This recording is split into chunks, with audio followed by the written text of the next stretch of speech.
The year was 1095. Pope Urban II stood before the crowd in Clermont, France.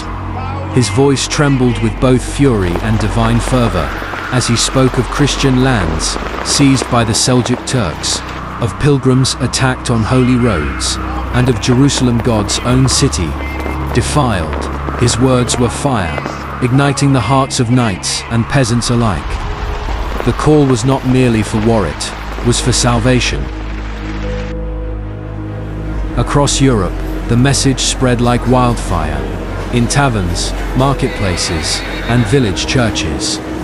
Rumors twisted the truth, stories of unimaginable atrocities committed by the infidels.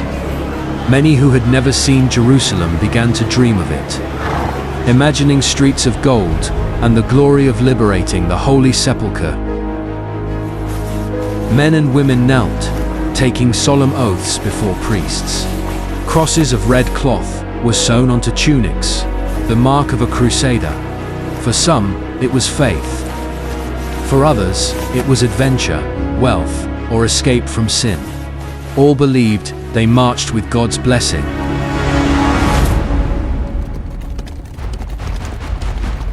From the snowy hills of France to the bustling ports of Italy, armies gathered. Horses were shod, swords sharpened, and provisions packed. Lords and peasants alike left their homes, some never to return. The roads became rivers of armor and faith. Priests moved among the ranks, sprinkling holy water on weapons and armor. Latin prayers echoed in the crisp morning air, mingling with the snorts of restless horses.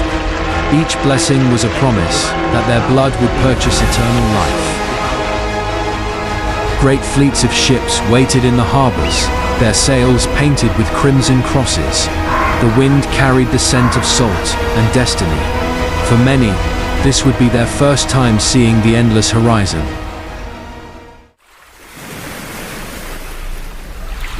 The Crusaders stepped onto the shores of the Levant, greeted by a wall of blistering heat. The scent of salt gave way to dry, dusty air as palm trees swayed under the merciless sun. On the horizon, slender minarets rose like silent sentinels, watching the intruders with an unblinking gaze. For many, this was no longer just a journey, was the threshold of destiny. Beyond the city walls, the Muslim defenders readied themselves. Black and green banners rippled in the hot wind as the call to prayer rose over the rooftops. Warriors tightened the straps of their lamella armor, their curved blades gleaming under the sun. Horses snorted, stamping the earth. In the commander's eyes burned the knowledge that they were not merely defending stone walls, they were defending the heart of Islam. From the hills, the Crusaders began their march toward the city. From the gates, the defenders formed into disciplined ranks. Between them lay a barren field, shimmering in the heat, soon to be soaked in blood. Drums thundered, horns cried out, and the ground itself seemed to tremble. The air was thick with the taste of iron and inevitability. At dawn, the ground shook with the march of thousands. Crusader infantry advanced in tight formation, shields locked, spears bristling like a wall of death. The Muslim cavalry charged from the gates in a roar of thunder, their hooves tearing the earth. The clash was a storm steel against steel, cries against cries. Dust swallowed the battlefield, turning day into a haze of terror. As the cavalry withdrew to regroup, siege engines roared to life. Battering rams smashed against the gates, splintering ancient wood. Ladders rose against the walls as arrows fell like rain. Defenders hurled stones and fire, but the Crusaders climbed relentlessly. Each step up the ladder a gamble between glory and death. The Muslim banners wavered as the Crusaders pressed deeper into the city. With the walls breached and the gates shattered, the commander gave the bitter order withdraw.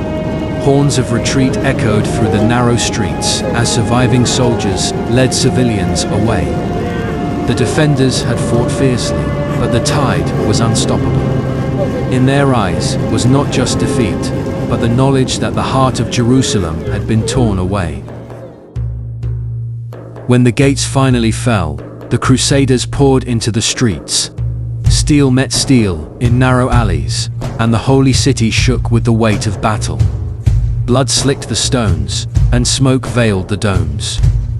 By nightfall, in the church of the Holy Sepulchre, knights knelt in silence, victorious, yet hollow.